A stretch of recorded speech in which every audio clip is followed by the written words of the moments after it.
এই যে ম্যানহোলের ঢাকনা নতুন করে আবার শেখ হাসিনা 6 তারিখ খুলবে, এই 6 তারিখ খোলার আগে আপনারা সবাই ঐক্যবদ্ধ হন। এই যে ম্যানহোল, এই যে ম্যানহোলের ঢাকনা আবার খোলার জন্য 6 তারিখ শেখ হাসিনা আসছেন, সেই কলুষিত ম্যানহোলের ঢাকনাকে আপনার প্রতিরোধ করতে হলে বাংলাদেশের সমগ্র রাজনৈতিক দলের নেতাকর্মীদেরকে ঐক্যবদ্ধ হতে হবে। কত বড় নির্লজ্জ যে বাংলাদেশ থেকে পালিয়ে গিয়েছে, সে এখন প্রকাশ্যে 6 ফেব্রুয়ারি আপনার লাইভে এসে নেতাদের সামনে কথা বলতে চায়। এটা আপনার কারণে আমার কারণে হয়েছে। বাংলাদেশের শেখ হাসিনাকে আমরা যারা 16 বছর বসে দাঁড়িয়ে পারি নাই, 16 বছরের জুলুম নির্যাতন সহ্য করেছি, আজ আমরা আবার এই শেখ হাসিনার এই সকল কর্মকাণ্ড চালু করার জন্য আমাদের প্রত্যেকের দুর্বলতা গুলাই এখন আওয়ামী লীগের শক্তিতে রূপান্তরিত হচ্ছে। অতএব বাংলাদেশে আমি ছাত্র চিনি না, বিএনপি চিনি না, জামাত চিনি না, ইসলামী আন্দোলন চিনি না, যতক্ষণ পর্যন্ত একটি সুষ্ঠু সুন্দর নির্বাচনের ধারা তৈরি না হবে ততক্ষণের আগ পর্যন্ত এই দেশে সবাইকে এখন একসাথে থাকতে হবে। আপনার রাজনীতি করবে, অসুবিধা কোথায়? প্রত্যেকটি বিজয়কে কেন্দ্র করে এক একটা রাজনৈতিক দল সংগঠিত হয়। আপনি স্বাধীনতার সময় দেখেন, শহীদ রাষ্ট্রপতি জিয়াউর রহমান স্বাধীনতার ঘোষণা দিলেন। 1975 সালের 7ই নভেম্বর সিপাহী জনতার বিপ্লব করলেন। বিপ্লবের পরে বিপ্লবী চেতনায় উজ্জীবিত হয়ে জনপ্রিয়তার শীর্ষে যখন তিনি অবস্থান করছেন, তখনই মানুষ তাকে নিয়ে ভাবনা করার সুযোগ পেয়েছে। রাজনীতিতে বিএনপির একটা অভিষেক হয়েছে, এটা দোষের কিছু না। এইভাবে করেই প্রত্যেকটি রাজনৈতিক দলের উত্থান হবে। অতএব ছাত্র জনতার রাজনৈতিক দলকে আমি ওয়েলকাম জানাই। এই রাজনৈতিক দল আমার আপনার কোনো ক্ষতি করবে না, বরং আপনি আমি যত কিন্তু বেশি শেখ হাসিনা তাদের কেন বিরোধিতা বক্তব্য দিতে পারবে না? শেখ হাসিনা তো নিষিদ্ধ হয়নি, বা তার দল তো নিষিদ্ধ নন। কি তিনি দেশ বলেন, থেকে শেখ হাসিনা পালিয়ে নিষিদ্ধ গেছেন। হয়নি, কিন্তু শেখ হাসিনার এই ম্যানহোলের ঢাকনা খোলার অধিকার শেখ হাসিনার নাই। এজন্য বলছি, যেই শেখ হাসিনা নিজে দেশ থেকে পালিয়ে গিয়েছে, তার বাচ্চাগুলোকে রাস্তায় ফেলে পালিয়ে গেছে পালিয়ে সে গিয়েছে। ঠিক আছে, কিন্তু তার তার তো বাচ্চা, কথা বলবার সেই অধিকার তো আর নিষিদ্ধ করা হয়নি, সেটা কথা আরে বলতে পারে। অধিকার তো আমার, আমি তো শেখ হাসিনার অধিকার দিতে আমার তো কোনো ধরনের ঝামেলা নাই যে শেখ হাসিনা কয়টার সময় ঘুমাবে, কয়টার সময় উঠবে। This is not my duty to count it. কিন্তু আমার ডিউটি হচ্ছে এই অভদ্র মহিলা বাংলাদেশ থেকে যখন তার আওয়ামী লীগের, ছাত্রলীগের, যুবলীগের নেতাকর্মীগুলোকে রাস্তার পাশে ফেলে পালিয়ে গিয়েছে, সেই ভিক্ষুকেরা আবার কি করে এই নির্লজ্জ মহিলার লাইভ শুনবে, সেটাই আমাকে কষ্ট দিচ্ছে। কিভাবে সম্ভব যে তার সন্তানের খোঁজ নিতে জানে না? আপনি চাইলে দেশনেত্রী বেগম খালেদা জিয়ার মতো জেলে থাকতেন, আপনি চাইলে প্রয়োজনে ওই যে এরশাদ সাহেবের মতো জেলে থাকতেন, তাও অন্তত আপনাকে মানুষ একটু হইলেও বলতে পারতো যে আপনি পারবেন। আপনি পারেন নাই। আপনি বারবার বলেন মৃত্যুকে ভয় পান না। আপনি কয়েকদিন আগে লাইভে বলেছে শেখ হাসিনা, আর যদি 20 মিনিট আমি অপেক্ষা করতাম তাহলে আমাকে সবাই মেরে ফেলতো, আমার জীবন রক্ষার্থে পালিয়েছেন। তো আপনি আপনার জীবন রক্ষার্থে পালালেন, আর যেই আওয়ামী লীগ, ছাত্রলীগ, যুবলীগ গুলোর উপরে নাম বিক্রি করে 16টি বছর অত্যাচার, জুলুম, নির্যাতন করেছেন, তাদের দিকে আপনি একবারও তাকান নাই। সে কারণেই ওই তাহাজ্জুদের সময় যারা লিফলেট বিতরণ করে, আর একটা লিফলেট বিতরণ করতে গিয়া 10 বার পিছনের দিকে তাকায়, ওই ছাত্রলীগ, আওয়ামী লীগের উদ্দেশ্যেই আমি সবসময় বলি, আহাম্মকের দলেরা তোমার নেত্রী তোমাকে ছেড়ে পালিয়ে গিয়েছে, ওই দলে তোমার সম্পৃক্ত থেকে লিফলেট বিতরণ করার জন্য যে একটা সেকেন্ড ব্যয় করছো, ওটাই তোমার জন্য সবচেয়ে অধপতনের কারণ। বাংলাদেশের রাজনীতিতে আমি আপনাকে স্পষ্ট করে বলতে চাই, আমাদের মধ্যে অনেক উচ্চবাচ্য আলোচনা হবে। আর আপনাদেরকেও একটু সাবধান করতে চাই সাগর ভাই, আপনারা একটু একটু আমরা ফোসফাস করলেই আপনারাও অসুস্থ হয়ে পড়েন, আপনারাও অস্থির হয়ে পড়েন। কেন এত অস্থিরতা দেখান? 16 বছর আমরা কথা বলতে পারি নাই, 16 বছর এইরকম একই ফেইজে আমরা এই রাজনীতিবিদরা কথা বলতে পারি নাই। এখন আমার বিরুদ্ধে একটু মশিউর ভাই বলবে, আমি একটু তার বিরুদ্ধে বলবো, এতে আপনাদের এত অসুস্থতার কারণ কি? আপনারা বরঞ্চ আমাদেরকে বলেন যে এটা একটা গণতান্ত্রিক স্পেস, এই গণতান্ত্রিক স্পেসটা ওয়েল তৈরি কিন্তু করে দেন। আপনারা তো বললেন, আপনারা নিজেরা নিজেরা যখন বলেন তখন অন্যরা সুযোগ পায়। না কিন্তু আমরা বলবো, আমরা প্রতিবাদ করবো না। এই বলাবলি যখন আমরা বিএনপি, জামাত এবং মশিউর রহমানরা যখন মুখোমুখি ত্রিমুখী সাংঘর্ষিক একটা অবস্থাতে আসে, তখন তো অস্বস্তি বোধ করবার একটা জায়গা তৈরি ও হয়। তখন সাগর ভাই, আপনার আমরা অন্যরা একটা বক্তব্য ইস্যুতে, দেওয়ার সুযোগ পায়। আমরা হুম। আমরা একটা ইস্যুতে সাগর ভাই, শোনেন, ওইটা যদি করতে চান যে কেউ কথা বলবে না, তাহলে সেটাও হবে শেখ হাসিনার গণতন্ত্র। এটা বাংলাদেশের গণতন্ত্র ওভাবে হতে পারে না। আমি একটা দোষ করলে আমাকে সমালোচনা তার করতেই হবে। এই সমালোচনার দ্বারাই তো বের হয়ে আসছে কে আজকের কিংস পার্টি, কে কিংস পার্টি না। যেমন আমি আজকের কিংস পার্টি বলতে বাংলাদেশে কাউকে দেখছি না, এট দ্য সেম টাইম আমার পার্টিরই যদি কেউ মনে করে যে অমুকই কিংস পার্টি, এটাই তো গণতন্ত্র।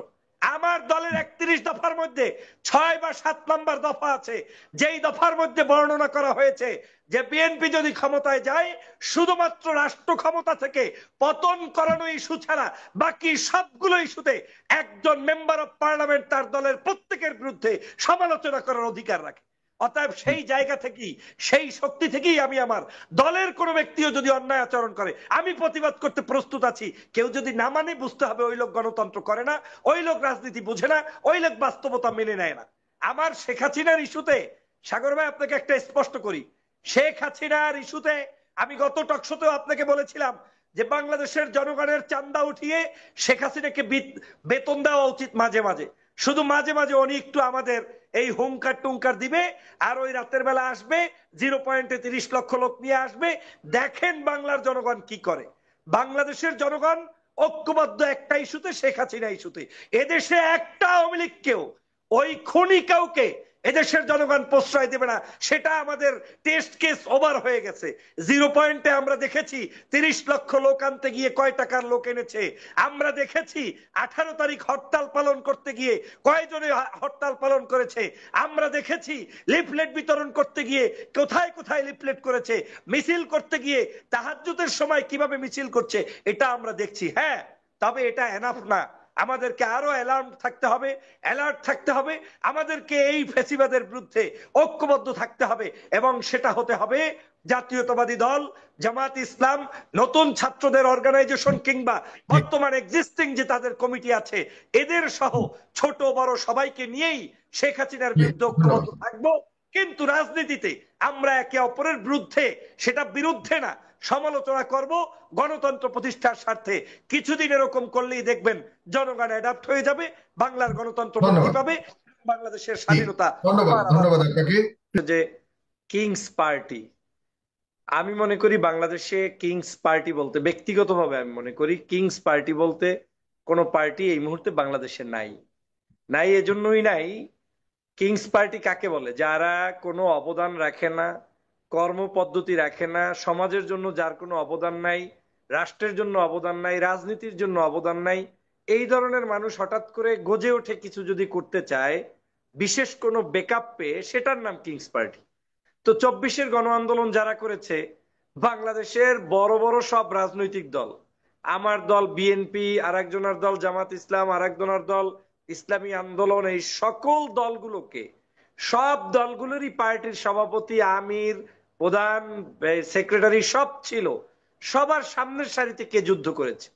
আমাদেরকে ভুলে গেলে, এত সহজে ভুলে গেলে চলবে না, সেই ছাত্র ভাইয়েরাই সম্মুখ সারিতে যুদ্ধে অংশগ্রহণ করে নেতৃত্ব দিয়েছে। যারা নেতৃত্ব দিয়ে জুলাই বিপ্লব সংগঠিত করতে পেরেছে তাদেরকে কিংস পার্টি নামে আখ্যায়িত করার কোনো যৌক্তিকতা আমার কাছে নাই।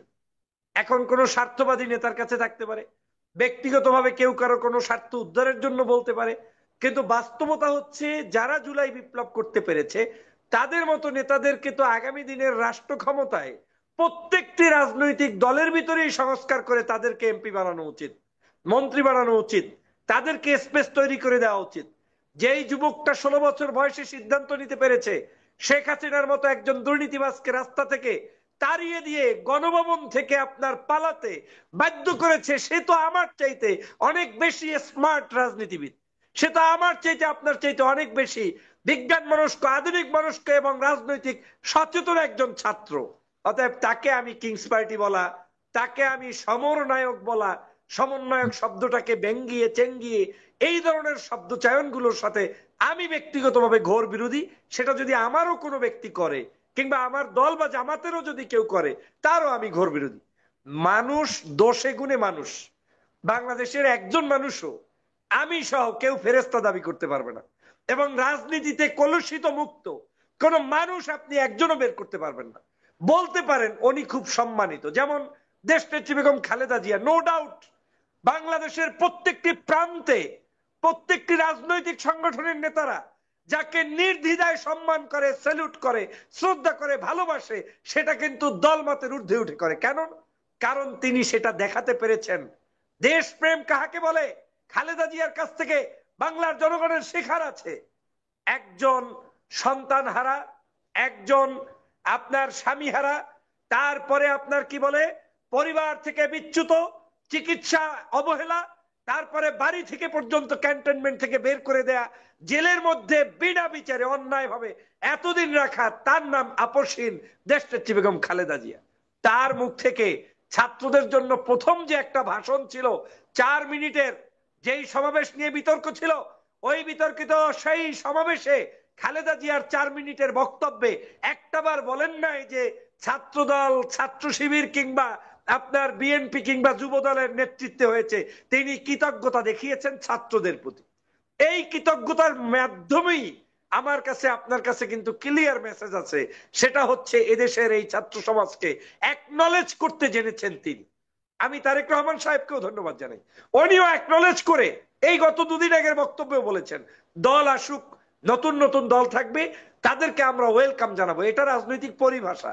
এখন হতে পারে রাজনৈতিক দল আজকে যদি আরেকটা আসে, আমি একসাথে মশিউর ভাইয়ের সাথে চা খাবো, এখন নির্বাচনে কালকে যদি আমার পার্টির পক্ষে কথা বলতে হয় তো আমাকে তো বলতেই হবে, ওনার পার্টির পক্ষে ওনাকে বলতেই হবে। This is the democracy. এবং এটা একটা সৌন্দর্যতা। 16 বছরে এই ডেমোক্রেসি বাংলাদেশের চর্চা হয়নি বিধায় আজকে আপনার কাছে আমার কাছে খটকা মনে হচ্ছে। একজন আর একজনকে শত্রু বানিয়ে দিচ্ছি, কিন্তু এই শত্রু বানিয়ে দিয়ে বাংলাদেশের মানুষের কোনো বিজয় হবে না। আমি সাগর ভাই আপনাকে স্পষ্ট করে বলতে পারি, বাংলাদেশের আগামীর রাজনীতি যদি আপনাকে সুন্দরভাবে, শুদ্ধভাবে পরিচালনা করতে হয়, তাহলে এই বাংলাদেশে এই 6 মাসে যা আমরা দেখাচ্ছি, যে ধরনের মিডিয়া বা বিভিন্ন ষড়যন্ত্রের শিকার হয়ে বিভিন্ন কারণে রাজনৈতিকদের মধ্যে ষড়যন্ত্র কিংবা বিশ্বাসের ঘাটতি শুরু হয়েছে, এটা যদি চলমান থাকে তাহলে আপনার জন্য ওই শেখ হাসিনা বেস্ট। কারণ এই বাংলাদেশে শেখ হাসিনা বাংলাদেশের প্রত্যেকটি রাজনৈতিক দলগুলোকে আপনাদের শেখ হাসিনা বিরোধী এই রাজনৈতিক মননে ঐক্যবদ্ধ করাতে পেরেছিল। তিনি যখন বাংলাদেশের প্রত্যেকটি রাজনৈতিক দলকে নির্যাতন করেছে, নিপীড়ন করেছে, বাধ্য হয়ে আপনি বাঙালি, ওই তার কারণে আপনি ঐক্যবদ্ধ হয়েছেন। শেখ হাসিনা নাই, অনৈক্যের বীজ শুরু হয়ে গিয়েছে। আমি স্পষ্ট করে বলতে চাই,